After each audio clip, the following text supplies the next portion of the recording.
Bienvenidos a Historia en Caliente, el podcast en donde cada viernes descubrimos eventos y personajes que el oficialismo ha dejado afuera de los libros. Y bueno, tercer programa de aniversario. Recuerden que ya estamos acercándonos a nuestros primeros 50 capítulos. Y bueno, la semana pasada, de hecho, cumplimos un año de este proyecto de Historia en Caliente. Muchas gracias a todos los suscriptores nuevos que se han unido. Veo que últimamente estas semanas se han unido bastantes. Muchas gracias a los que están con nosotros desde el inicio. Pues agradecidos también porque nos escuchen cada viernes trayéndoles pues temas distintos, ¿no? Temas nacionales, internacionales relacionados a la historia e invitados también que nosotros disfrutamos escucharlos. Y pues el día de hoy, por ser también un capítulo de aniversario, no podía ser la excepción que tenemos invitados súper especiales. En primer lugar, pues tengo aquí a mis compañeros que siempre me acompañan, Alejandro, Emir, muchas gracias por acompañarme hoy. Y bueno, tenemos a alguien que ha estado con nosotros siempre, como siempre lo he dicho. Ella es parte fundamental de este podcast porque muchos capítulos han estado inspirados en investigaciones que hemos realizado con ella en muchos capítulos. Ella, la vez pasada que la tuvimos de invitada, decía que se sentía la madrina de este podcast y en parte así es. Y es la doctora Ana Margarita. Un gusto que esté con nosotros nuevamente. Hola a todos, al contrario, muchas gracias. Me siento honrada y muy feliz. Buenas tardes. Buenas tardes, al contrario a usted que pues nos aceptó otra vez nuevamente la invitación. Y bueno, hoy tenemos a un invitado súper especial. Él es el doctor Rafael Castañeda García. Él es doctor en Historia por el Colegio de Michoacán, es miembro del Sistema Nacional de Investigadores, actualmente es investigador del Instituto de Investigaciones sobre la Universidad y la Educación y profesor de la licenciatura en Historia de la FES Acatlán, UNAM. Ha impartido cursos de historia en la UNAM, en la Universidad Autónoma de Querétaro, Universidad Autónoma de San Luis Potosí, Universidad de Guanajuato y en el Instituto de Investigaciones Dr. José María Luis Mora. Entre sus líneas de investigación destacan la historia de las prácticas religiosas en Nueva España a través del estudio de las cofradías, la literatura devocional y la iconografía e historia social de la educación en la transición al México independiente. Sobre ambas líneas tiene varios artículos y capítulos de libros publicados. Es un gusto que esté con nosotros para platicar acerca de su trabajo. No, pues es un gusto creo que más el mío, porque de verdad agradezco no solo la invitación, sino también el poder estar con ustedes que son pues de la comunidad de la Universidad Autónoma Metropolitana Iztapalapa, donde yo también egresé de la licenciatura. Entonces para mí es pues mucha satisfacción poder compartir con ustedes algo de lo que vamos a hablar enseguida, ¿no? Y saludos a todos y por supuesto a la doctora Ana Ramírez, Ana Margarita. Pues muchas gracias, al contrario de que va a presentar este trabajo. Y fíjense que hoy vamos a platicar de un tema que es bastante polémico, pero a la vez es un tema que creo que es muy, pero muy complejo de analizar. Bueno, curiosidad. Cuando nosotros presentamos aquí la entrevista con la doctora Diana Rosselli, que pues aquí la encontrarán en el canal, la doctora Margarita me mandó un mensaje diciéndome que pues ella tenía contacto con el doctor para hablar un poco del trabajo que también realizó como parte de este festejo de los 500 años de Contacto de Dos Mundos. Quiere decir contacto porque ya ve que luego de repente dicen que si Encuentro de Dos Mundos está mal. Y bueno, contacto, vamos a ponerlo así, contacto entre dos culturas distintas en América, ¿no?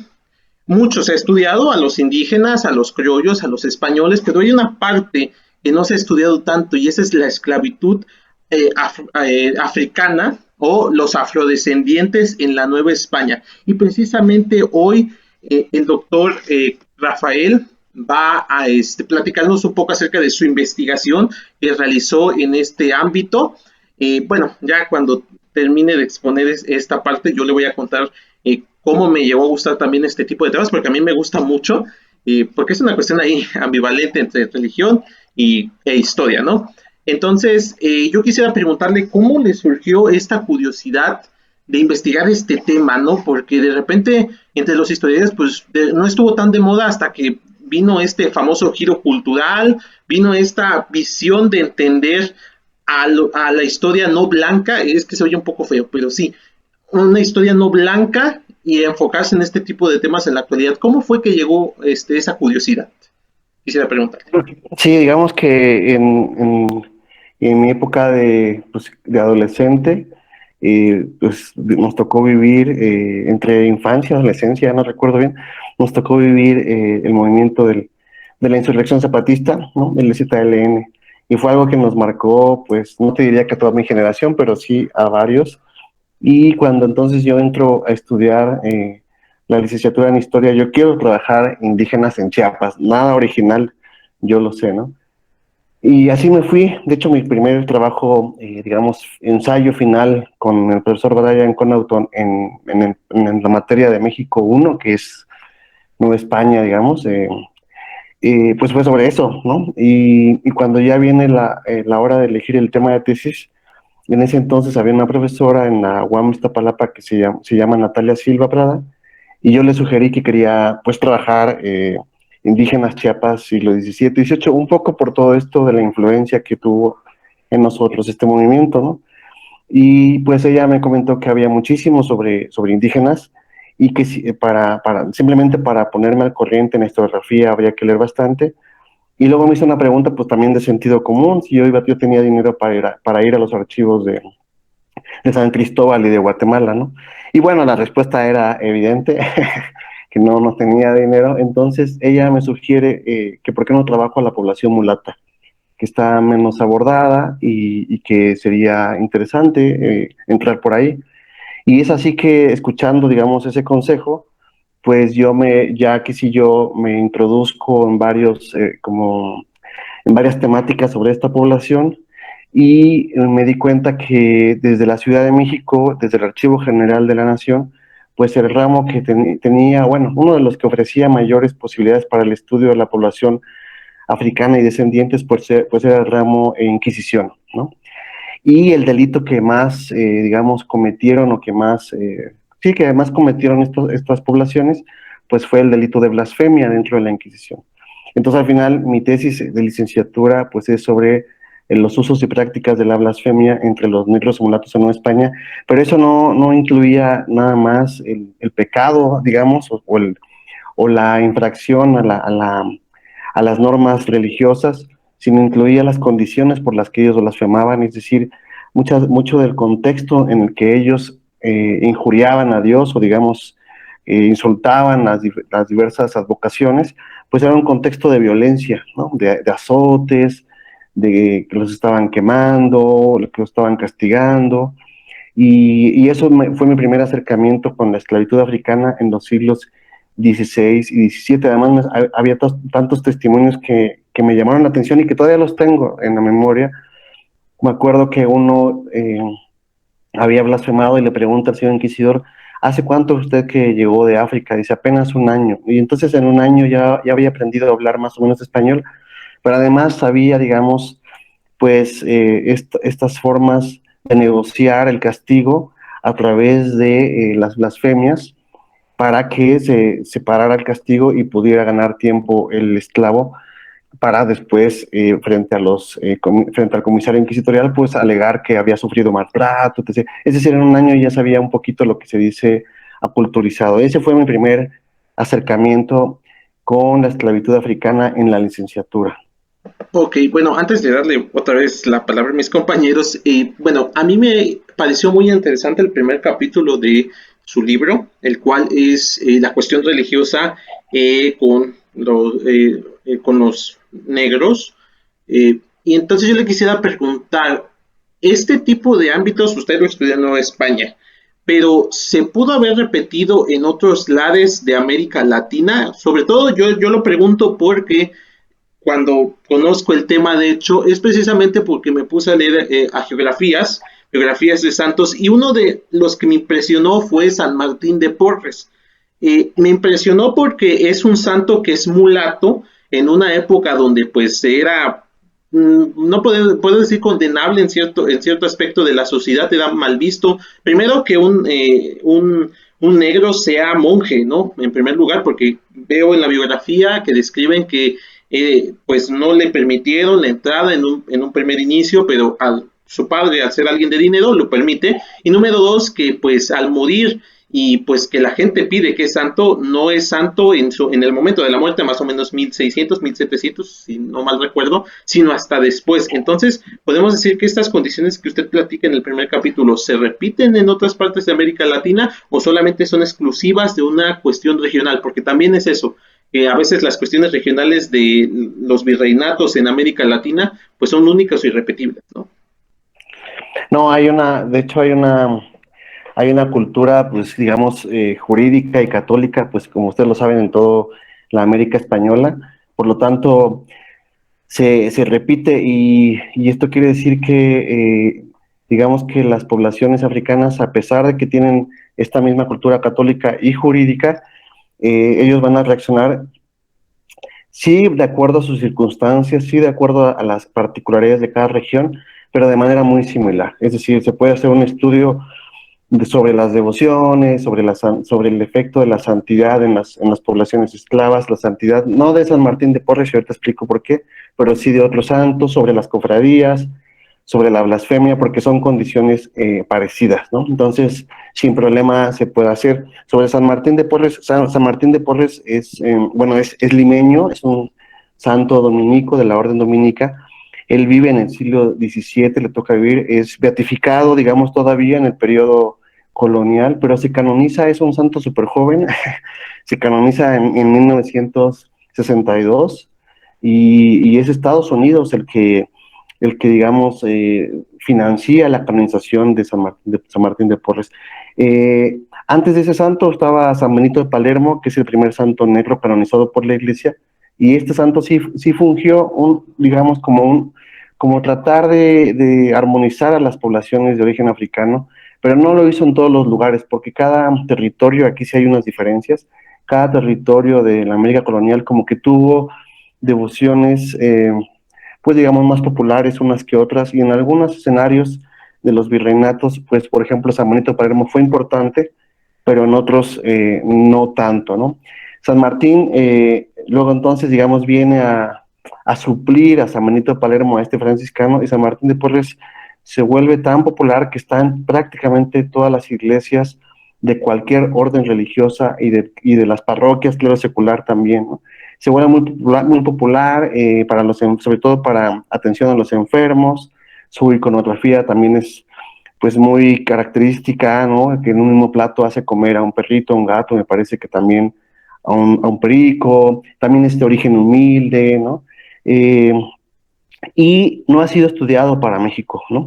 Sí, sí obviamente para Perú, para México no, lo que tenemos son exvotos, tenemos en el archivo dominico en Querétaro, en el IDE, Instituto Dominicano de Investigaciones Históricas, así se llama, es el archivo de la Orden de Predicadores, en Santiago de Querétaro está, y ahí encontramos información sobre San Martín de Porres y seguramente en otros escenarios, pero es siglo XX, no vamos a encontrar nada anterior porque se canoniza apenas pues 60 años, ¿no?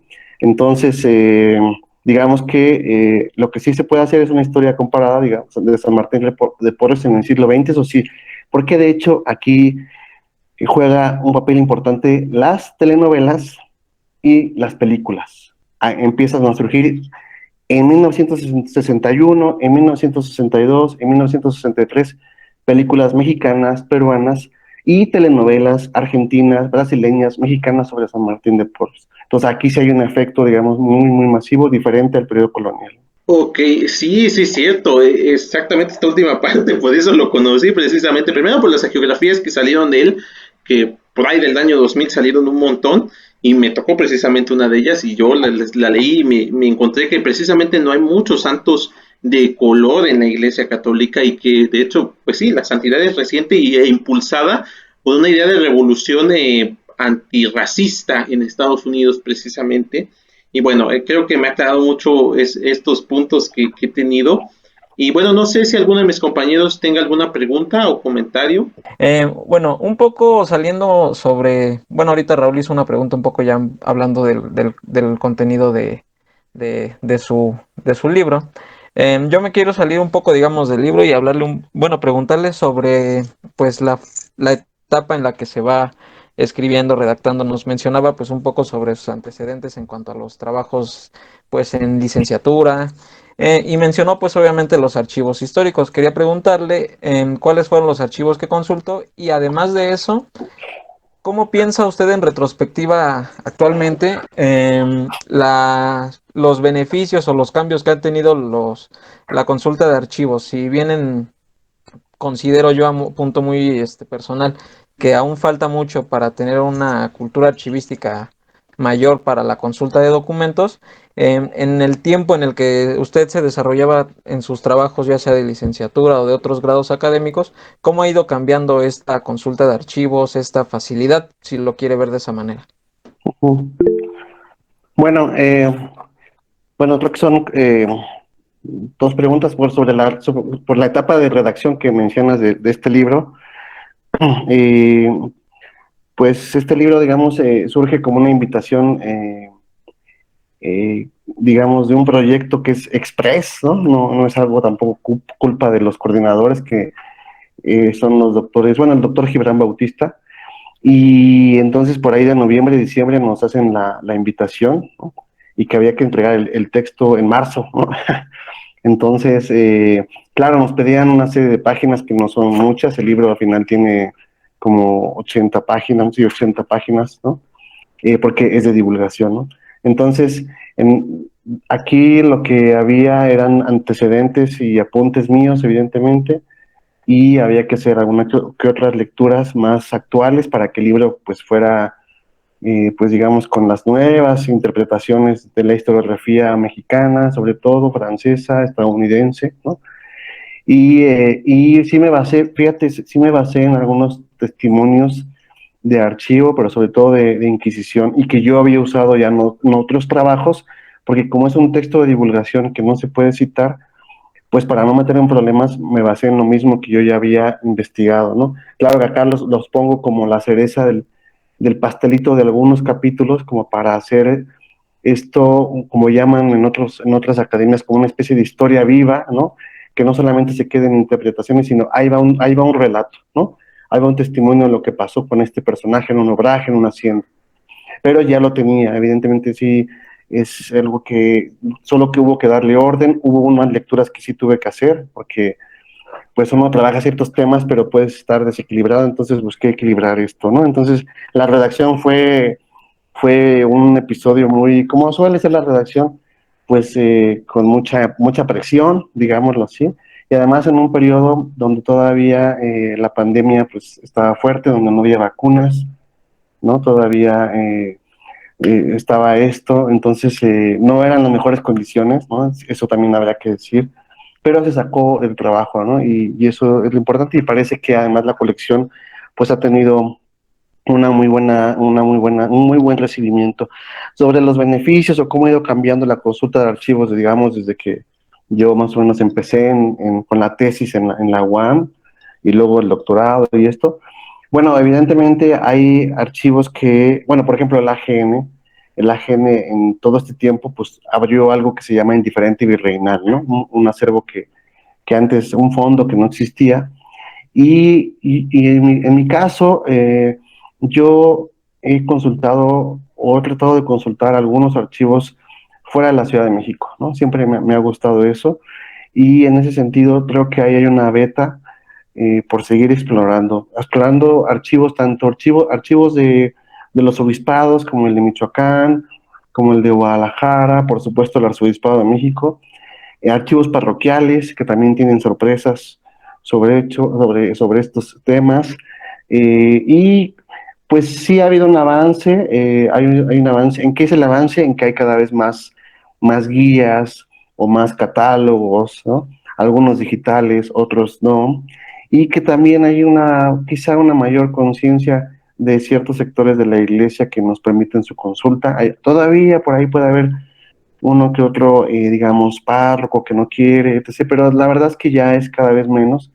Y entonces, eso por un lado. Y por otro, yo creo que más que cómo evolucionó o cómo ha evolucionado la consulta de archivos, yo te diría que más bien ha evolucionado, ha ido evolucionando, se ha ido modificando los intereses de los historiadores que ahora se preguntan, pues, por otros sectores sociales, ¿no? Por la cuestión, digamos, de la vida cultural, social, por hacer una historia más desde abajo, quizá, y eso ha hecho que se revisen ahora otros expedientes o los mismos, pero bajo otra óptica. Y eso yo creo que es algo que se ha visto, ¿no?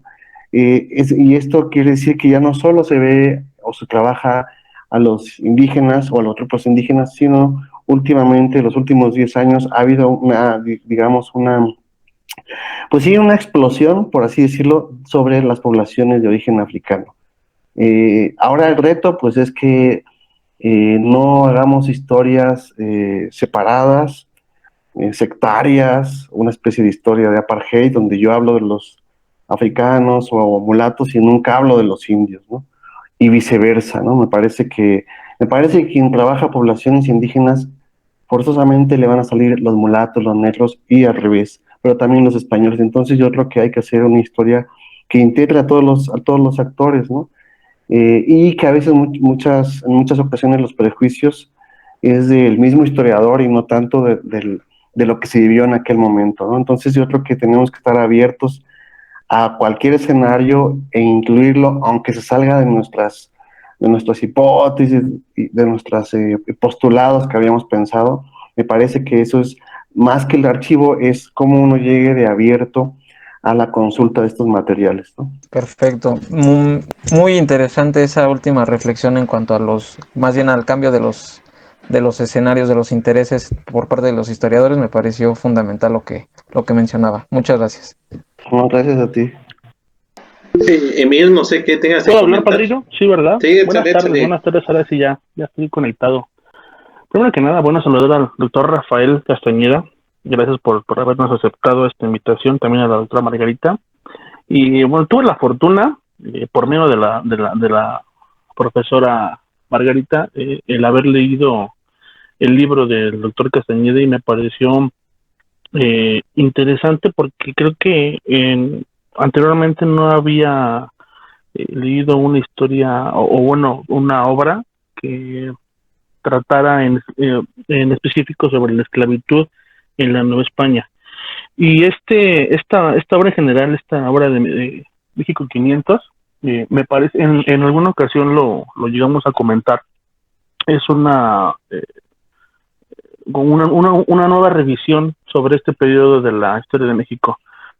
Y me gustaría preguntarle al doctor, ¿de qué manera podemos homogeneizar todos estos estudios para que las nuevas generaciones no se queden con la historia oficialista, no como dice el eslogan de Historia en Caliente, temas que ha dejado fuera el oficialismo?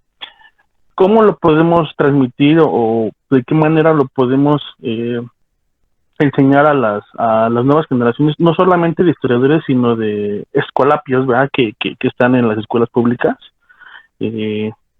porque es un tema delicado ahora, ¿no? Que lo vemos el tema del racismo. Es un tema complicado y es delicado no solamente aquí en México, sino en todo el mundo. Bueno, sí, totalmente en todo el mundo. Digamos que hoy día se está notando mucho en los discursos, digamos, políticos, antes en Estados Unidos, últimamente en Francia, con las nuevas elecciones, y en fin, creo que hay muchos ejemplos de hoy día.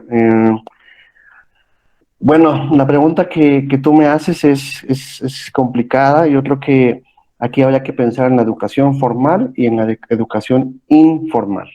La educación formal sí es la escolarizada, es la escuela, es la educación también, digamos, en la preparatoria, en la universidad. Pues la educación informal también es importante, es la divulgación, son los museos, son estos espacios como el de ustedes, ¿no?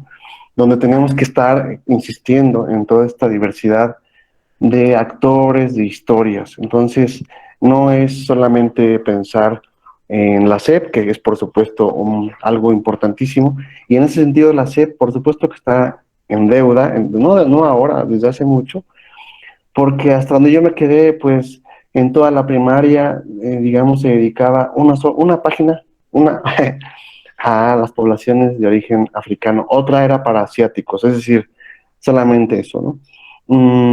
Y además los nuevos sistemas o los nuevos planes de estudio, pues cada vez se ve menos el periodo virreinal, ¿no? De hecho, si también nosotros vamos a estos paseos turísticos, en el turibús de cualquier ciudad o paseos turísticos en general, pues el periodo virreinal no es tan importante, depende de dónde estemos, va a ser la cuestión prehispánica, si es el centro de la Ciudad de México, va a ser la cuestión de porfiriato, arquitectura, etc. Pero pocos recorridos de estos te van a mencionar, por lo menos mencionar algo de la existencia de un personaje o de un acontecimiento donde tenga participación la población africana y sus descendientes esclavos o libres. Ya desde ahí también otra tarea. Y no es culpa nada más de quien está dando la visita guiada, sino es culpa también de quien está capacitando a estas personas, ¿no? Entonces, desde el discurso también para el turismo, eso es bien importante, porque es lo que yo llamo educación informal también, ¿no?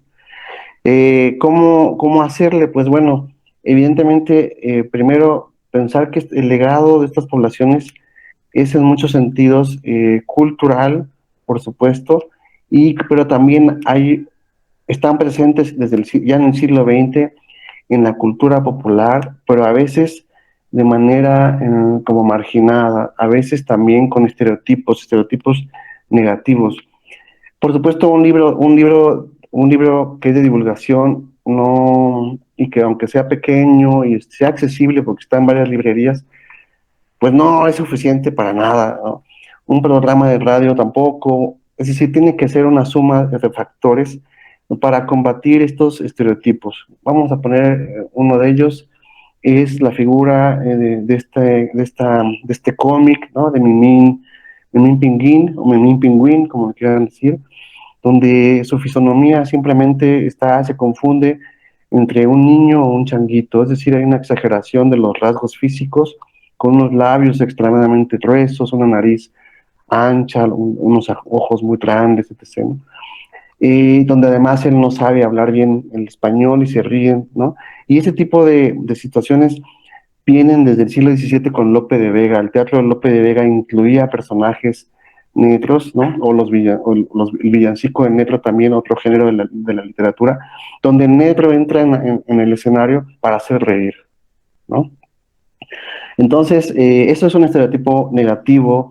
La canción del Negrito Sandía, ¿no? De Gabilondo Soler, también, ¿no? Ese niñito deslenguado, ¿no? O sea, que habla mal, que dice groserías. Y podemos tener también en la televisión varios personajes que hacen referencia a eso y varias frases. Entonces, el escenario comienza con -10, ¿no? Estamos bajo -10 y hay que combatir eso. No estamos en un terreno plano donde vamos a poder nosotros trabajar en esto, estamos hacia abajo. Entonces apenas tenemos que emparejar el piso y eso es muy complicado porque tenemos que agotar los recursos para primero hacerlos visibles, primero a señalar y aceptar que si hay un racismo, segundo señalar que hay una cultura desde el periodo colonial de exclusión social, no de racismo porque esa palabra no existe, pero sí de una exclusión social que sí el color de la piel es un factor, no es determinante, pero sí era un factor el color de la piel, ¿no? Y por supuesto, romper con ciertos estereotipos desde el periodo virreinal y también resaltar los aportes, resaltar a las figuras, tanto a nivel, digamos, hablando de Nueva España, virreinato, como a nivel local y regional. Eso es muy importante, porque siempre queremos ver a las grandes personalidades, digamos, no sé, tipo José María Morelos, Guadalupe Victoria, muy bien, pero si nos vamos al escenario, si bajamos la escala a nivel local, a nivel, lo que hoy sería un municipio, en este momento una villa o una ciudad, seguramente vamos a encontrar personajes interesantes y aportes en la cultura católica, por ejemplo, ¿no? Y vamos a señalar este pequeño, digamos, caso ilustrativo, hubo varias cofradías de negros y mulatos donde promueven ellos devociones y ellos las hacen populares. Es decir, ayudan a que esta devoción sea popular, que se crean sus milagros, ¿no? La difunden. Luego esta cofradía pues ya pasará a mejor historia, la devoción queda hasta hoy día, pero quien la trabajó, quien difundió sus milagros, sus novenas, etc., etc., fue en su momento la cofradía de negros y mulatos, etc., etc. Solo es un ejemplo, ¿no? Pero podríamos hablar de la obra pública en las fortificaciones de Campeche, la obra pública en la fortificación de Acapulco, podríamos hablar también de su trabajo en ciertos oficios, en las embarcaciones en Veracruz, pues las embarcaciones en algunos lugares del Pacífico novohispano, no sé, San Blas, Acapulco mismo, ¿no? Depende del escenario, es decir, pretextos sobran. Y por supuesto también que tenemos gente que sabe, que fue artista, que fue cantor de catedral, que fue pintor, que fueron pintores, y también romper con esto de la victimización, ¿no? No tenemos por qué pensar que siempre son víctimas, también ellos podían invertir los roles. En ese sentido, también es interesante que destaquemos esas historias no solo de resistencia, de negociación, ¿no? Porque al final no siempre se busca resistir, sino se busca negociar para mejorar su modo de vida, así de simple, ¿no? Entonces, aportes en la economía, por supuesto, y las mujeres, ¿no? Las mujeres, no se diga, también es algo que se tiene que todavía destacar más, el papel de las infancias, ¿no? Y entonces, en ese sentido, sí creo que el reto se está tomando, se está asumiendo, ¿no? No es algo que está estático, no es algo que está esperando, porque hoy día, digamos, varios desde diferentes trincheras, ¿no? Han ido ayudando y han ido abonando. Faltan los grandes medios que se sumen a esto, ¿no? Eh, pero simplemente ya te voy a poner un ejemplo, en el grito del 15 de septiembre aparece desde el año pasado, viva los pueblos afromexicanos. Eso ya es como un signo de visibilidad, ¿no? De reconocimiento, que se lo han ganado ellos, que lo han propuesto también académicos, activistas, etc. Pero es una lucha de muchos sectores, por supuesto la academia es uno, nada más es uno, hay más, ¿no? Gracias, doctor. Sí, es muy cierto lo que menciona, esta manera de que poco a poco se les ha ido incluyendo, ¿no? Dentro de la sociedad mexicana. Creo que esa reflexión fue muy importante porque de hecho yo creo que es el siglo XIX que vamos a tener esta conversión, ¿no? De que pues los afroamericanos de repente no son tan importantes en los movimientos revolucionarios que tuvo México, ¿no? De hecho, la última parte del libro, lo que me pareció muy interesante precisamente es estas revoluciones que tienen, ¿no? Estas formas de rebelarse en contra, ¿no? Del sistema, y creo que me pareció un capítulo muy bueno, junto con el primero fueron mis favoritos.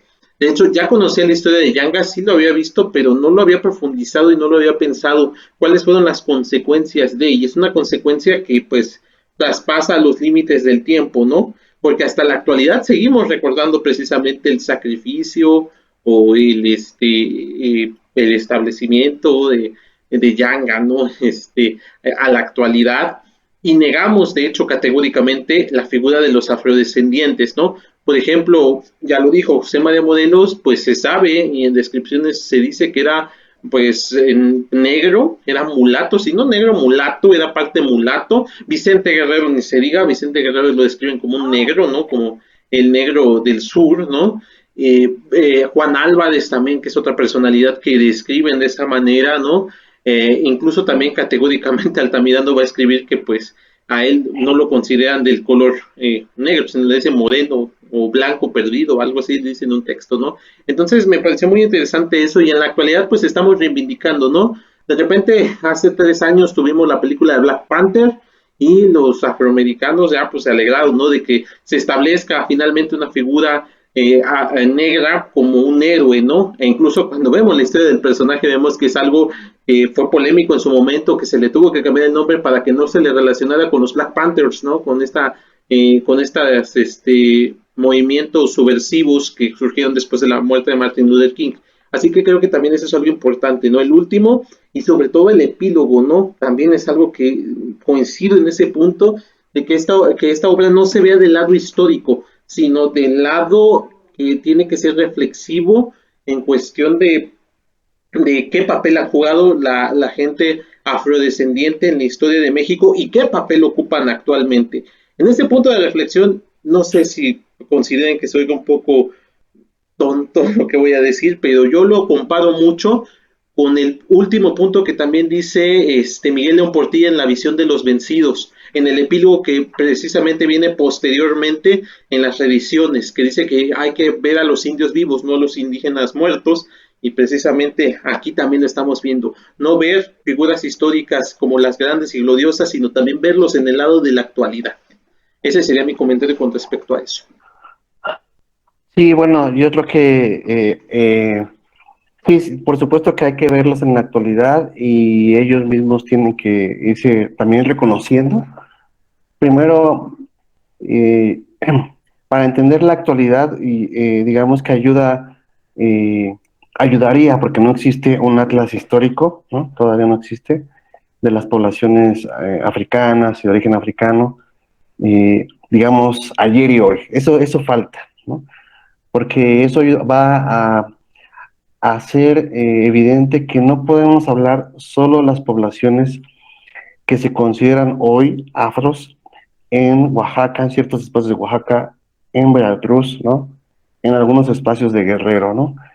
No es posible que antes de la guerra de independencia lo ha trabajado esto una historiadora que se llama Marta Terán a través de los registros de tributarios de mulatos, pues la zona de mayor cantidad de tributarios mulatos antes de 1810 sea la zona de que hoy sería la zona de Jalisco, ¿no? Entonces dices, pues, ¿y a poco esta población de plano desapareció? Seguramente no, seguramente también hay, digamos, población, solo que culturalmente quizá no se vean ellos como población negra ni de origen, ¿no? Africano. Entonces sí, aquí la pregunta es, eh, ¿los negros son los que se reconocen a sí mismos como tales hoy día? O, o puede alguien llegar y decir, oye, aquí hay evidencias históricas, también de la cultura, etc, etc. Bueno, eso es un debate, ¿no? Pero esto lo digo para que no pensemos otra vez, como dice la canción, que los negros son de la costa. Los negros no son solo de la costa y no solo están en la costa. Y aquí nos sirve la historia, es un ejemplo. La región, no la zona, la región de Zacatecas es una zona de mucha población negra para finales del periodo colonial, pero muchísima. ¿Dónde está? Ahí debe estar, solo que quizá falta trabajo de los antropólogos, de los políticos, de los activistas, etc, etc.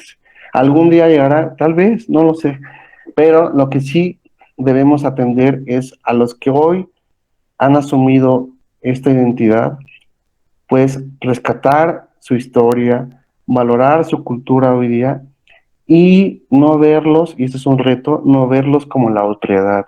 No son la otredad, ¿no? Ese es uno de los retos.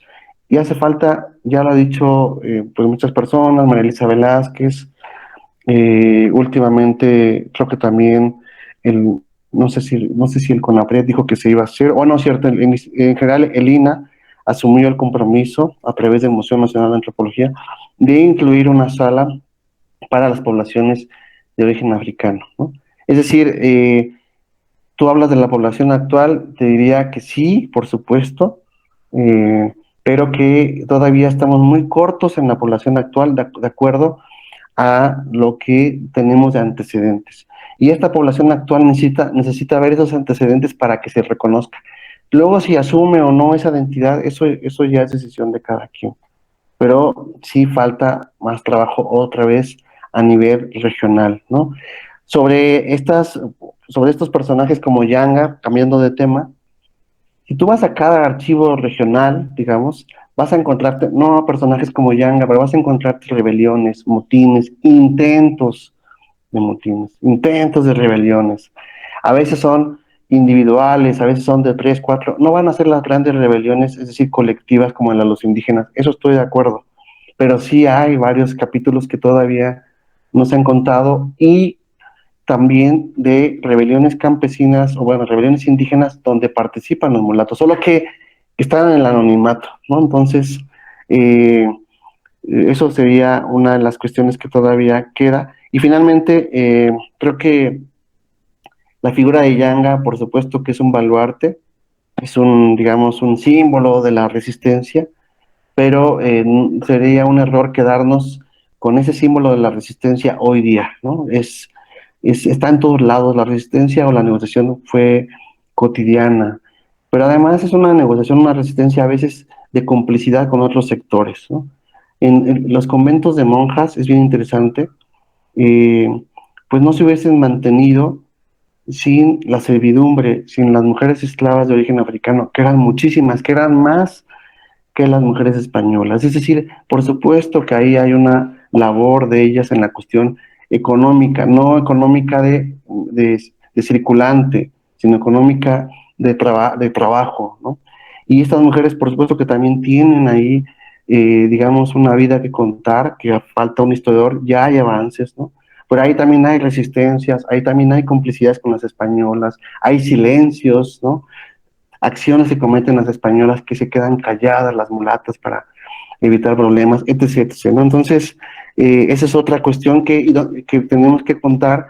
¿Y dónde hubo mayores conventos en el periodo colonial? Pues ciudades, evidentemente Puebla, México, también Querétaro, por supuesto, Guadalajara, Oaxaca, ¿no?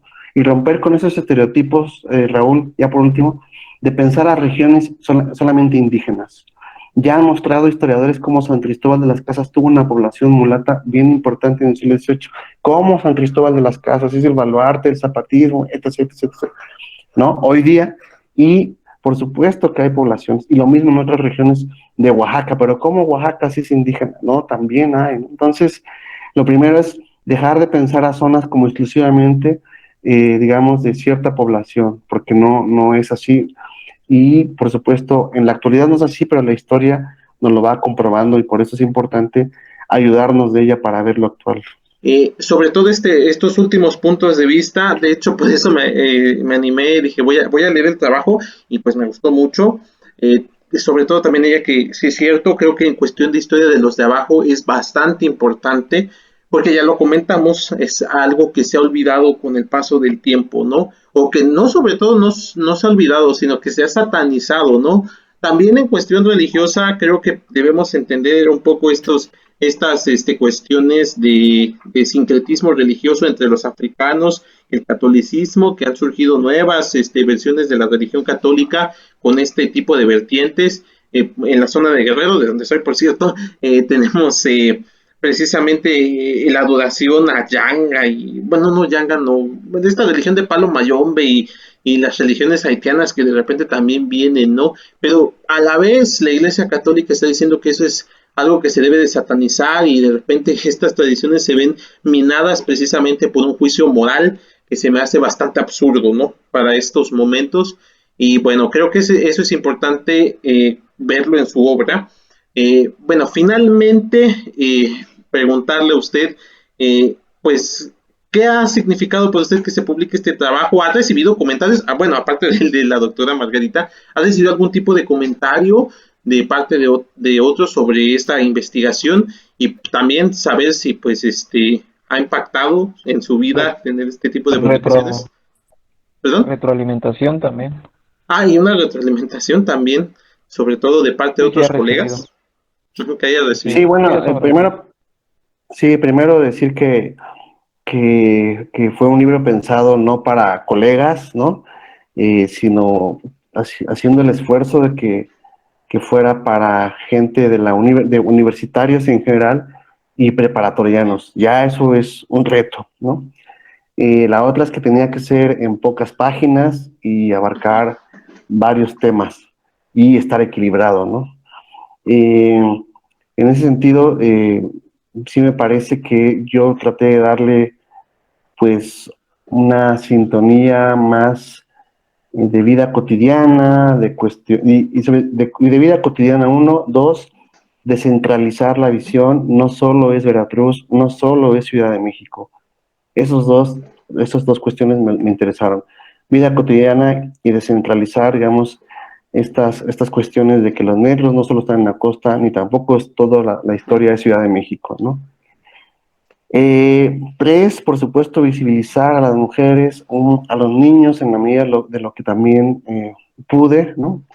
Ver que hubo, por supuesto, resistencias, negociaciones en todos los ámbitos, ¿no? Ver que no todo es victimización. Y ver también el papel, digamos, de la iglesia y también de las autoridades o del Estado, digamos, ¿no? En ese sentido, cuando yo entrego el libro, siempre hay, digamos, capítulos que yo dije, chin, aquí se pudo haber hecho más, ¿no? O sea, siempre, pero hay algunos que me pareció que a mí me gustan, luego no sé cómo sean recibidos. Entonces, el de la minería, por ejemplo, los espacios mineros, me parece para mí uno de los, quizá porque me costó mucho trabajo, pero ese es uno, ¿no? Y la otra, la esclavitud rural también, ¿no? Luego, ¿cómo ha sido recibido? Sé, porque en la página Libros UNAM, en diciembre, no, en enero, perdón, puso los 15 libros más vendidos por la UNAM en el año 2021, y este era el número 14, o sea, de los más vendidos, ¿no? En general de la UNAM, ¿no? No de la colección México 500. De hecho, en estos 15 libros más vendidos, si no mal recuerdo, había 4 libros de esta colección, 4 títulos, y uno de ellos era este. Entonces eso ya te habla del impacto del tema, ¿no? Que ha llamado la atención. Luego sé por colegas que algunos lo han retomado para preparatorias, ¿no? Y curiosamente, a pesar de que está la versión EPUB, o sea, la versión digital y además muy económica, me he enterado que los chavos preparatorianos, algunos que le están pidiendo este libro, no buscan la versión digital, a pesar de que estamos pensando que son la nueva generación que lee en digital, están buscando el impreso, ¿no? Y esto, precisamente por eso es que me han buscado estos colegas para decir, oye, ¿dónde es que se vende este libro? ¿No? Y ya es porque como me entero. ¿Cuál es digamos, el recibimiento? Eso es bien difícil de medir, ¿no? Eso es muy difícil porque imagínate que te encuentro en la calle a ti, Raúl, a ti, Alejandro, a ti, Emiro, y te digo, oh, ¿qué te ha parecido el libro? Pues nadie va a decir, no, pues mira, muy aburrido, no sé qué, le faltó, pues. Entonces eso es complicado que te lo digan, que una crítica, ¿no? Alguna vez un colega, Álvaro Alcántara, cuando se lo regalo, me dice, mira, Rafa, yo creo que es que usas el sinónimo de africanos y negros, ¿no? Los usas como sinónimos y no siempre es lo mismo, quizá hay que buscar otro concepto. Entonces dije, bueno, sí, tiene razón, ya habría que ver para la siguiente, o aclarar que lo uso como sinónimos, o decir que no, que se pueden usar estos términos, ¿no? Etc. Ese fue una de las observaciones que me hizo, ¿no? Un colega, digamos, y de ahí en fuera, pues más bien les ha llamado la atención, es lo que yo puedo decir.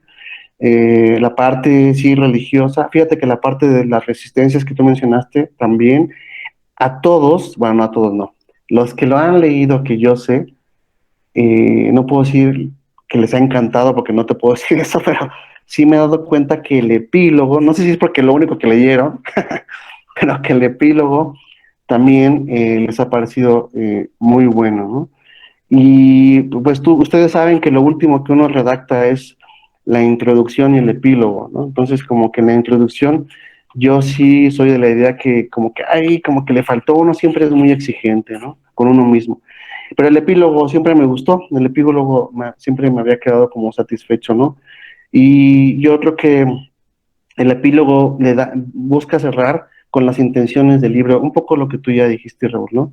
O sea, que no es solo historia, sino que esto ayude sobre todo a romper estereotipos, a visibilizar y a seguir abonando el terreno que no está fértil porque ya hay varios, pero que el terreno sigue siendo todavía muy grande para llegar a todos los sectores. Es un libro que no puede uno garantizar que sea leído ni que sea comprado, pero que de entrada tiene una ventaja, es de divulgación, es pequeño, es económico y está en varias librerías y está en sistema, se puede comprar por EPUB. Eso ya hoy día para un historiador desde la academia es un lujo, es un lujo, de verdad. Entonces, luego ya cómo se vaya distribuyendo, la verdad es que no depende de uno. La reseña de la doctora Ana Margarita ayuda mucho, por supuesto, porque quien vaya a googlear este libro, pues va a encontrar también la reseña. Entonces va a decir, pues sí vale la pena, no vale la pena. No, eso ya es una cuestión. La otra, el libro se está vendiendo en España, en Colombia, en Brasil, a través de plataformas digitales, a través de librerías como Casa Libre en España, etc. Y se ofrece, luego no sé si se compre, eso yo no lo puedo saber. Pero el tema es interesante para varios. Y ya hablando de colegas que se dedican a la población africana, pues es una síntesis para ellos buena, para muchos que se puede mejorar, pero es una que hay que pone el granito de arena para que haya otras, porque esto, yo sí soy sincero, esto no está todavía para secundaria. Para secundaria puede dejarse un capítulo, no el libro. Es decir, para secundaria todavía falta, hay que bajar un poco, aterrizar un poco en la redacción, en otras cuestiones, ¿no? Pero es un avance para que vengan otros colegas y hagan más difusión de esta historia, desde mi punto de vista, ¿no? Y por supuesto, muy agradecido con la UNAM, con el Instituto de Investigaciones Históricas que me invitó y con el doctor Gibran Bautista, que además fue él quien propuso el tema. O sea, a mí me invitan, pero el tema ya estaba, ¿no? O sea, fue, digamos, ellos los que tuvieron el tino de incluir esta temática en los 15 tomos de la colección, lo cual es, digamos, un acierto de ellos o de él, de Gibran, del doctor Gibran Bautista. Y bueno, obviamente, pues yo que fui elegido, pues qué bueno, que fui invitado, pues yo encantado, ¿no? Y pues eso es lo que te puedo contestar. Pues bueno, agradecido también con que haya presentado este trabajo aquí en Historia en Caliente. Muchas gracias por su tiempo, muchas gracias por platicarnos estas cuestiones. Recuerden, amigos, siempre les digo que veamos un poco más allá de la historia y no solamente nos enfoquemos en personajes, como aquí los hemos presentado, a veces polémicos, no polémicos, sino también en cuestiones sociales. Y precisamente ahí vamos a encontrar que la historia social nos ayuda pues a ver más allá de la falta de muchas cosas en este país, de muchas políticas en este país, de muchas cuestiones de conciencia que todavía tienen el reto los que enseñan, ¿no? Y no tan solo los que enseñan, sino también los políticos, de pues seguir no excluyendo ni tampoco haciendo como un grupo extraordinario a los que hemos estudiado hoy, a los afrodescendientes, a los indígenas, sino también verlos como parte de una sociedad y parte de la construcción de un devenir histórico que pues se va construyendo día con día, ¿no? Esa es finalmente la función de la historia, entender qué ha pasado con estos procesos que se han dado a lo largo del tiempo. Yo le quiero agradecer al doctor Rafael que hoy nos haya platicado acerca de este tema. Fue una plática bastante interesante, bastante nutritiva y creo que a mí me abre muchas cuestiones de investigación en este tipo de temas. Así que le agradezco el tiempo de esta entrevista.